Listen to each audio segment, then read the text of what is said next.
I spent most of the 1980s and 1990s driving across the country at various times and to various places, and I was always listening to Alan Watts's philosophical entertainment on the radio.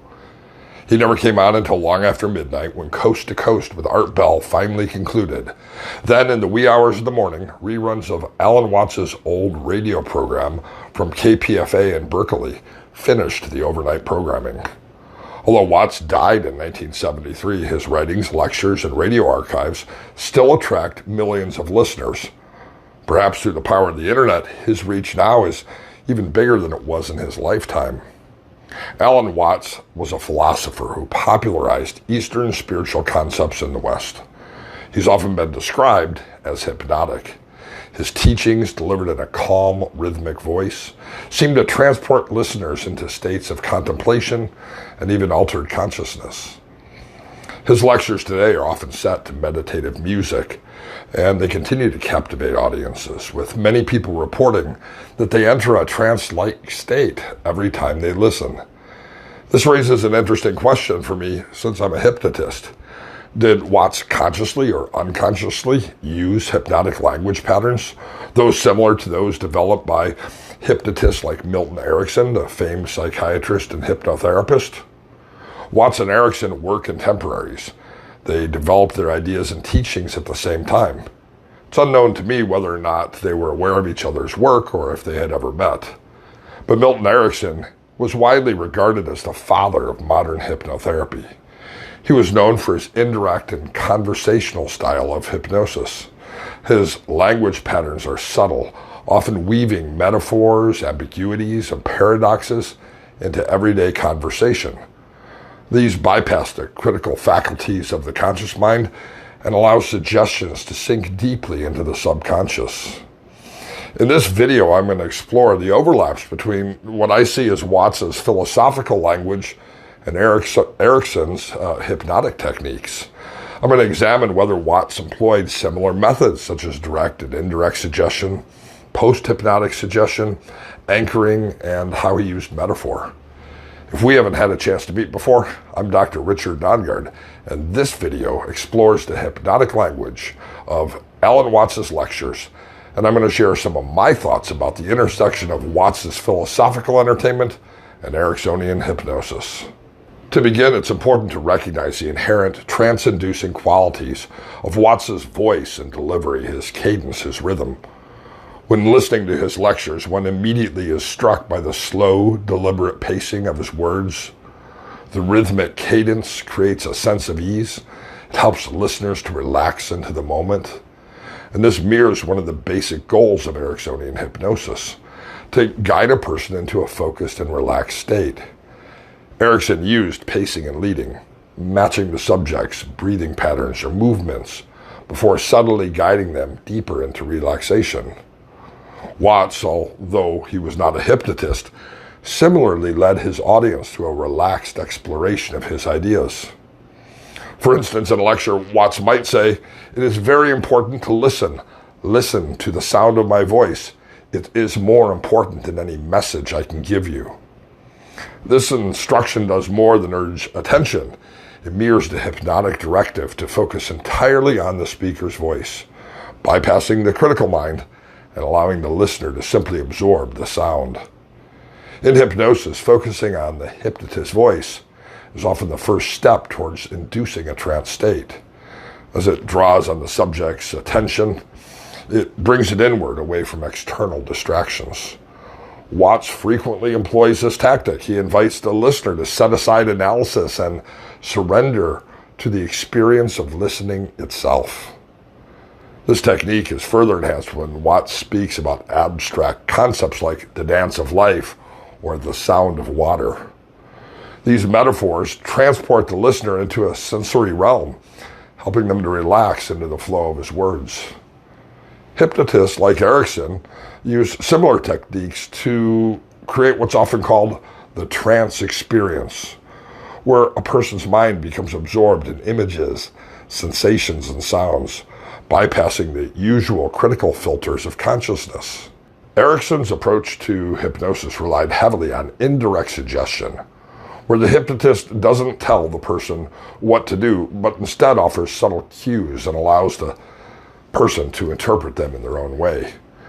This was often achieved through the use of metaphors and stories and ambiguous language, which allowed a person's subconscious mind to take the lead in finding meaning. Watts frequently used the same strategy in his lectures. Consider this statement by Watts: "The only way to make sense of change is to plunge in and join the dance." This is not a direct command, yet it carries an implicit suggestion. The metaphor of joining the dance suggests to the listener that resisting change is futile and that the best course of action is to embrace the flow of life. The listener is left to interpret the metaphor for themselves, but the suggestion is clear: stop resisting, let go, and flow with life's changes. Erickson often used metaphors about nature or everyday life to guide subjects into a deeper understanding of their own issues. For example, he might speak about a flower blooming, allowing the person to unconsciously connect this image with their own process of growth and change. Watts's use of metaphors such as the dance of life or the sound of water achieves a similar effect. The listener isn't told what to do, but gently guided towards an understanding that they must embrace life's flow without resistance. Although Watts' style is generally indirect, there are moments where he employs direct suggestion, another technique used in hypnosis. In contrast to Erickson's more subtle style, direct suggestion involves explicitly telling a person what to think or feel. Watts occasionally slips into direct suggestion, especially when addressing the necessity of living in the present moment. For example, in one of his lectures, Watts declared, "This very moment, this very world, this very body is the point. Now, you see? But if you're seeking something beyond all the time, you'll never get with it. You're never here." Here, Watts is using direct language to emphasize the importance of living in the present. He doesn't invite his listeners to consider being present. He tells them directly that the present moment is all that there is. In hypnosis, direct suggestion is often used to bypass resistance and deliver a clear, unambiguous message to the subconscious. Interestingly, this direct suggestion can also function as a form of post-hypnotic suggestion. A post-hypnotic suggestion is a directive given to a person in trance that they will act upon later, often after the trance has ended. Watts's insistence of the importance of the present moment could easily act as a post-hypnotic suggestion, where the listener, long after the lecture's ended, finds themselves more attuned to the present in their daily life. This too aligns with Erickson's techniques, where seemingly innocuous suggestions made during a relaxed trance-like state can have lasting effects. Another hypnotic technique often used by Erickson was anchoring. This is where the hypnotist links a particular state of mind or a feeling to a specific word, sound, or gesture. Erickson often used particular cues as post-hypnotic triggers to help a person change his or her internal state or re-access a hypnotic trance. In the context of Watts's lectures, anchoring often occurs when he repeatedly uses certain metaphors or phrases to evoke an emotional or cognitive response. Again, for example, let's return to the metaphor of the sound of water or the flowing river. Over time, these metaphors become anchored in the listener's subconscious mind, triggering a sense of calm, surrender, whenever they're mentioned. The repetitive use of these images creates a cognitive link so that simply hearing Watts talk about water or the flow of life can induce a relaxed trance-like state. This is similar to Erickson's verbal anchors, where a hypnotist might use a phrase like deep relaxation during a session, creating a subconscious association between the words and the state of relaxation. Over time, simply hearing the phrase can bring a person into that physically relaxed state. Watts used this repetition much in the same way, subtly guiding his listeners into a state of calm and openness every time they hear key phrases. Metaphor is one of the most powerful tools in both hypnosis and philosophy because it can bypass the critical factor, the analytical mind. It speaks directly to the subconscious. Erickson was famous for his use of metaphor to help his clients gain new insight, especially when they were feeling like they were being pushed or manipulated. Watts, too, relies on metaphor to communicate his teachings, especially when discussing the nature of the self in the universe. One of Watts's most famous metaphor was the idea that the earth peoples just as the apple tree apples. This conveys an interconnectedness, but also subtly suggests that human beings are not separate from nature, that they're an expression of it. By framing the relationship between humans and the earth this way, Watts bypasses the listener's critical mind, leading them to a deeper understanding of their connection to the world without needing to explain it logically. In hypnosis, metaphors like this are often used to create shifts in perception. A person might be struggling with feelings of isolation, and the hypnotist might use a metaphor about trees in a forest, explaining that each tree is distinct but part of a larger whole. This allows a person to come to their own realization that they're truly not alone without the hypnotist having to say it directly. Watts uses metaphors in the same way. He doesn't tell the audience that they're connected to the universe. He simply paints a picture of the earth peopling, of giraffes giraffing, and they come to this realization on their own. This method of metaphor leads a listener to a conclusion without specifically stating it, and it was a hallmark of both Watts and Erickson's teachings and work. Another common hypnotic technique used by Erickson was confusion. By introducing paradoxes or contradictions, Erickson could overload the person's conscious mind, forcing them to let go of their usual way of thinking and enter into a more open and suggestible state. Watts also frequently used paradox in his teachings, particularly when discussing concepts like duality, nothingness, and the nature of the self. For example, Watts often talks about the inseparability of opposites, saying things like, you can't have something without nothing. To be or not to be is not the question. You can't have a solid without space.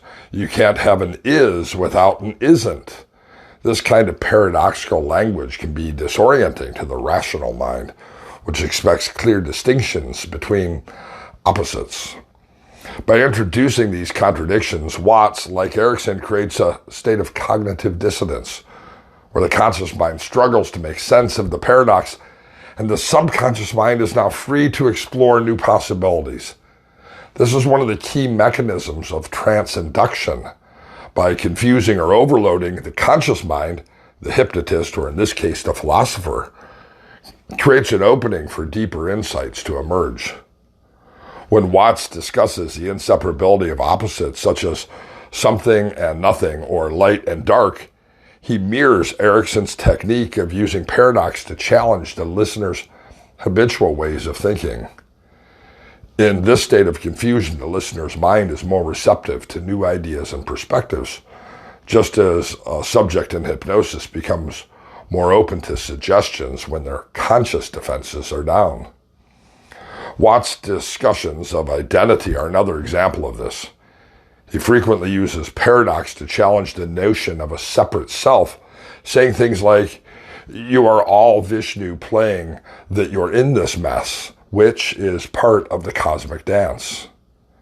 Here, Watts is not just offering a philosophical idea, but inducing a state of cognitive dissonance in which the listener is forced to confront the paradox of their own identity. Are they an individual? Or are they a part of a larger cosmic play? By leaving this question unresolved, Watts encouraged his listeners to let go of their usual sense of self and explore a more fluid, interconnected identity. Another technique common in both Erickson's work and Watts's teaching is the use of ambiguity and open loops. An open loop is an idea or story that is left unfinished. It creates a sense of curiosity and anticipation in the listener's mind. This keeps the listener engaged as their subconscious mind works to resolve the incomplete thought. Erickson often uses this technique in his therapeutic work, telling stories that seem to have no clear resolution, thereby drawing the client deeper into a trance as they unconsciously sought to complete the story. Watts also frequently leaves ideas open-ended, encouraging his audience to sit with an ambiguity rather than seeking immediate resolution. For instance, he might say, what is it like to go to sleep and never wake up? And what was it like to wake up after having never gone to sleep? You see, you can't have an experience of nothing. This kind of statement leaves the listener in a state of suspended understanding. The conscious mind struggles to grasp the meaning, but the subconscious is drawn into contemplation, much like a subject in hypnosis. This open-loop style of communication is hypnotic because it keeps the listener engaged, continually seeking meaning without ever fully resolving the question. By doing this, Watts helps his audience bypass their usual modes of thinking and enter a more meditative and contemplative state.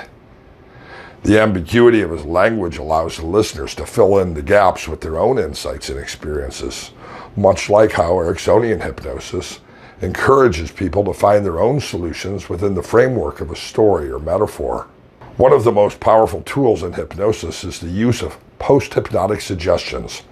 These are commands or ideas given during trance that take effect after a person's returned to their normal waking state.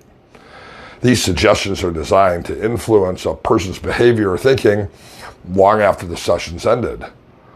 While Watts was not a hypnotherapist, many of his teachings function in a similar way, planting ideas in the listener's mind that might continue to influence them long after the lecture is over. For example, Watts often talks about the importance of letting go of control and trusting the flow of life. In one of his lectures, he compares life to swimming. To have faith is to trust yourself to the water. When you swim, you don't grab hold of the water because if you do, you will sink down. Instead, you relax and float. This vivid metaphor is more than just a philosophical idea or rhetoric. It serves as a post-hypnotic suggestion.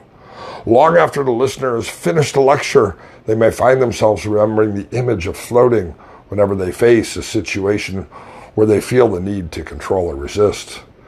The suggestion to float instead of grabbing hold continues to work in the listener's subconscious, guiding their behavior and thought patterns in a way they might not even realize.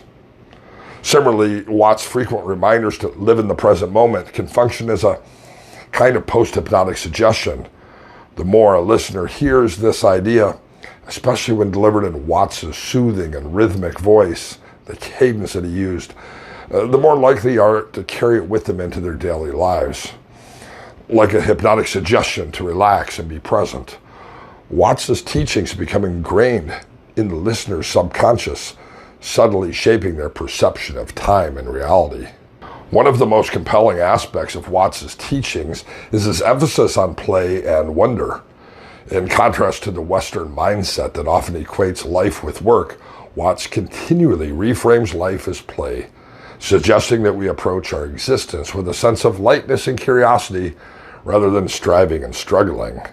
This idea, too, is hypnotic in its effect as it invites the listener to shift their entire perspective on life.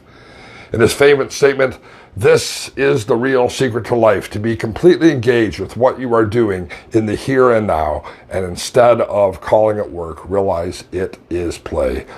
Watts is using a reframing technique. This involves changing the way that someone perceives a situation by altering the context or meaning. In this case, Watts is suggesting that life is not a series of tasks to be completed, but a game to be played, and that shifting one's perception of life in this way can lead to greater happiness and fulfillment. This reframing is a form of indirect suggestion as it encourages the listener to adopt a new attitude towards life without explicitly being told what to do. By presenting life as play rather than work, Watts bypasses the listener's resistance to traditional advice about how to live and instead invites them to adopt a more playful, open attitude. This shift in perspective, much like shifts that occur in hypnosis, can have profound effects on emotional and mental states. Both Watts and Erickson understand that the human mind resists direct commands, but it is highly responsive to subtle suggestions delivered through metaphor and imagery. When Watts speaks of the interconnectedness of things using metaphors like earth peoples or the river flows, he's doing what Erickson did when he spoke about flowers blooming or seeds growing. Both are using metaphor to bypass the conscious mind and speak directly to the subconscious, encouraging a shift in perspective without overtly telling listeners what to think. Moreover, both Watts and Erickson use paradox, confusion to create a state of cognitive distance that dissolves rigid boundaries of the conscious mind. Erickson might tell a story that was contradictory or nonsensical, forcing a person to let go of their usual way of thinking and create a more open state, just like Watts did in his paradoxical language related to duality and nature, and to encourage the listener to release their attachment to fixed ideas and embrace a more flexible, interconnected view of the world. Well, Alan Watts is primarily known as a philosopher. His teachings bear striking similarities to the techniques used by hypnotists like Milton Erickson. By using these techniques, he led his listeners and continues to lead his listeners long after his death into an experience that helps people create identity and dissolve boundaries. His soothing voice, his rhythmic delivery, his focus on the present moment induces a trance-like experience that allows listeners to absorb his teachings on a deeper and more subconscious level. Whether this was intentional or not, his lectures function much like a hypnosis session, guiding his audience into these resource states that I call, and that hypnotists call, hypnosis. His use of post-hypnotic suggestions, trusting the flow of life or living in the present moment, influences listeners long after his lectures end. It shapes their thoughts, emotions, and behaviors in powerful ways, and I count myself as lucky to have been listening to him for so many years. Watts guides his listeners into the mysteries of the mind using the same tools of language, suggestion, and metaphor that hypnotists have used for centuries to access deeper truths about themselves and the world. Like Erickson, Watts understood that the most profound transformations happen not through direct instruction, but through the gentle art of suggestion, where listeners are free to discover their own insights, wisdom, and applications. I want to thank you for taking the time to listen to this. You can find me at experthypnosis.com. I'd really appreciate it if you stayed here to the end, if you'd leave a comment below about how either Milton Erickson or Alan Watts' work has impacted your life. And of course, please subscribe to my channel. That does two things. It lets you know when I release a new video that might be interesting to you. And second of all, it tells the algorithm, hey, share this with other people who might also be interested. So I would really appreciate it. If you like this video, leave a comment and share this video with a friend. Thank you.